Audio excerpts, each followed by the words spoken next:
So niyakhumbula ukuthi ngamenyezelwa as artist elizosebenza phasi kwecompany IGP. Nangempela ke bafowethu sisebenze kahle kakhulu. I-agreement yethu bekathi u2 years.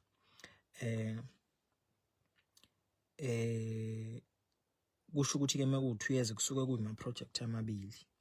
Makuyima project amabili u2 years loyo. Cause ngirelease kakodwa ngonyaka. So i-agreement beyithi 2 years. Ngakho ke ngiyacela abantu bengayithathi ngendlela erongo. Kulo 2 years, the day nge-release i-album yango 2024, that was then i-contract kwakufanele ngabe kuthiwa ngesikhathi kuphuma i-album ila i-contract yayiphele khona ngesikhathi kuphuma i-album, because i-project yokugcina ezasivumelene ngayo. So sisebenze kahle kakhulu bafowethu nekhampani. Ngiye ngasibhala i-statement, ngiyafisa ukuthi uNkulunkulu abagcine njalo, ababusise, abenzele konke okuhle abakudingayo, ngoba ngiyazi ukuthi kwesinye isikhathi kunomuntu othi mayikhuluma ngosikweletu akhuluma ukuthanda kwakhe ngoba usikweletu akamazi. Kuhle abantu baqagele. So uma ngabe sowuphile eduze kwakhe usikweletu, uyambona ukuthi usikweletu umuntu kanjani. So ngisebenzile nje kakhulu nendlamlenze, ngisebenzile nobaba uNxamalala bafowethu, amadoda lawayana. Mina ke bengangenelanga nje just ukuyocula kuphela, bengingenele ukuthi ngiyofunda indlela ekuphathwa ngayo umsebenzi nangendlela yokuphathwa yokumanage, okuyinto ke engiyibonile leyo engifisa ukuthi ama-artist amaningi angayisika leya pattern yokuthi kubaluleke kangakanani ukuba nomuntu okuphethe, kubaluleke kangakanani ukutshela ukuthi ungakwenzi ngoba kuzolimaza la, ukuthi ungakwenzi kuzolimaza la. Ngicabanga ukuthi njengoba siyima-artist besibabili bekusikweletu nomkhulekelwa sikhona ekhampanini, akukho la wake wavuka kuthiwa nangu usikweletu noma nangu umkhulekelwa ukhulume noma uposta something ephambene nenqubo mgomo yokusebenza. Izinto esisuke sikhuluma ngazo sisuke sikhuluma ngezinto eziqondile ezakhayo ezirelated to umsebenzi. Uma ukuthi kuyadlalwa sidlale ngalonto esidlala ngayo, nakhona ingabi personal komunye umuntu. So amadoda lawayana bafowethu sisebenze kahle kakhulu nabo. Mina bengiqala ukuthi makusetshenzwa ngoba ke sizingane besibuye sishayisa, akufanele ngasikufihle besibuye sishayise thina sithi vele sishayise. So masishayisa bese siyalungiswa, akukho la kwaphuma khona kuthiwa inangu usikweletu manje useshayisile, besiyilungisa nje lonto, sishayise silungise njengeingane ngoba phela sizingane vele kahle. So siphume kahle nje, akho ngxabano, akho fuseki, akho ini. Sinezinto esiyitholile ngokungena ekhampanini, sibenefite nje kakhulu. Ziningi into esiyibhenefithile, especially mina kuningi kakhulu. Nomkhulekelo naye unokwakhe, kodwa nje esayidini lami kuningi kakhulu engikubhenefithile. Okunye kwako ngeke ngikwazi ukuthi ngihambe ngumemeza ukuthi hayi nginokuthi, ngoba kunezinto engingafisa ukuthi zivele kwi-media eziqondene nami noma engizenzayo.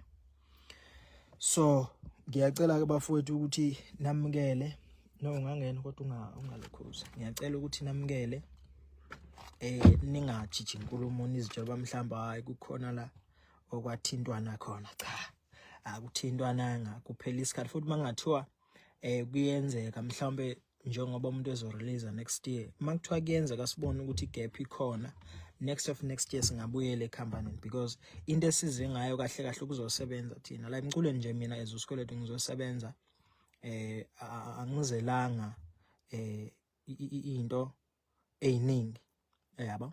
So uma ngisebenza nje kukhona umuntu ophambi kwami ozokwenza ukuthi lento engiyifisa ibe yiyo, kusuke kuphelile. Anginankinga, ngiyazi ukuthi omunye umuntu uzayithatha hayi usikweletu Mhlasimbe wathi ngesikhathi esayedwa kwakwenzeka ukuthi wathi mase pass kwecompany kwenzeka ukuthi you'll never know ezinye zezinto ukuthi yizini engizenzile izini ezenzekile nanokuthi ke mina ngikholelwa aphi. So njengoba ngisho nje angisiyena umculi okholelwa ekuthenini athi makuukuthi ushaya ingoma afuna ukuthi abe umculo uvanzi. Angikholelwa kuleyo nto leyo. Ngikholelwa nje ukuthi uma ngisebenzile abantu bajabula ngase ngithola imali ngaloko kusuke kuphelile. Ngumuntu nje okanjalo. Angifisi ukuthi hayi nangu ngoba manje usesebenza nozibani kwazi kwathini. Cha, into engisuke ngizoyisebenza mina ngisuke ngifuna ukuthi ngisebenze ngithola imali. So for now ecompany i-contract iphelile but we gave them i-platform yokuthi sicela ukuthi beqhubeke bewathatha ama-bookings wethu nakasikweletu futhi umuntu ofuna isikweletu uzoqhubeka abhukhe ecompanyini akunankinga. And then sizosho noma ngizosho mase ngithi hayi manje seningabhukha kumina straight akunankinga. Mhlasimbe ngisho ukuthi hayi seningabhukha enambeni ethize lengabe ngiyikhiphile ngaleso sikhathi. So ngichaza kona ukuthi akhona encane inkinga. Akhona encane inkinga. Yonke into nje i-right. Uma ufona manje uthi ngifuna isikweletu bazokutshela bakunikeze quotation ukuthi le ndoda itholakala kanje wenzelwe yibi invoice mina ngiqhamuke entweni yakho. So kukanjalo ke bafowethu akhona uncane nje olubi olukhona. Siphila nje leyo soft life esisayiphila. Laba ke bathi kusilimazile ukusebenza phasi kwecompany. Cha, ngicabanga ukuthi bashaya ulwazi. Mina as usikweletu nje ngiyazi mina ukuthi kungisizephi. 2021 kunabafowethu ababelalindela kakhulu ipage lami. Most yabo yakathi ithe isikweletu siyafisa ukuthi ukukhuthale ube ne-marketing kanjalo. Those things namhlanje ngoba sengingene phasi kwecompany sebekukhohliwe konke lokho ababekade bekusuggest ukuthi sikufisela 1 no 2 no 3 no 4 because izinto engiyitholile lezi ababezisho bona ukuthi ayisicela ukuthi ukwazi ukuthola kanje ukhuthale. I did that and I find that kwicompany. So sekukhohliwe lokho kodwa mina sengathi manje kukhona la ku wrong khona. Nanokuthi ke okugcina sengivala baningi abantu abakhulumayo umuntu athi mayikhuluma athi hayi usikweletu akumsebenzelanga ukuba phasi kwecompany. Omunye athi usikweletu ungena phasi kwecompany kwamenzelani yini ekumenzele yona. Omunye athi hayi usikweletu nje kubeka ecompany wabaka ecompany kwaze kwathi. Bafowethu mina ngulomculi impilo yakho ongayibekanga ku-social media. Ngiposta nje lokho engisuke ngibona ukuthi hayi lokho kungangena. Ziningi kakhulu izinto engiyi-achievile emculweni ngingedwa bese zaningi kakhulu engiyi-achievile ngiphasi kwecompany. Zikhona engiyi-achievile ngingedwa okufana nje imoto. Nginayo imoto engayithenga 2022. 2023 ngasebenza necompany. Kuningi engikuzuzile ngaloko. Even le moto engiyithengile ngihamba ngayo manje ngiyithenge through icompany.